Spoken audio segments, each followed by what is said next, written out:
45,000 पुस्तकं वाचले बाबासाहेबांना. किती पुस्तकं वाचले? 45,000 पुस्तकं वाचले रे पोरं हो. किती?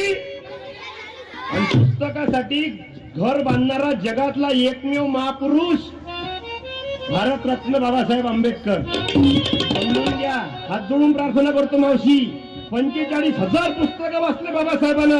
पण नारा दिला, वाचाल तर वाचाल, वाचाल तर वाचाल, शिकाल तर वाचाल तर वाचाल, शिकाल तर टिकाल, नाही तर भंगारमध्ये फेकाल.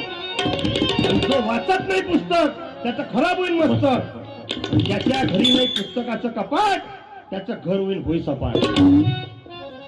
वाचा लागा आम्हाला. 1.5 दिवस शाळेत जाणारे अण्णाभाऊ साठे 50 पुस्तकं लिहून राहिले, 35 कादंबऱ्या, 7 चित्रपट आहेत त्याचे, कितीतरी कथा कादंबऱ्या प्रकाशित आहे, कितीतरी पोवाडे लिहिले अण्णाभाऊ साठेनं.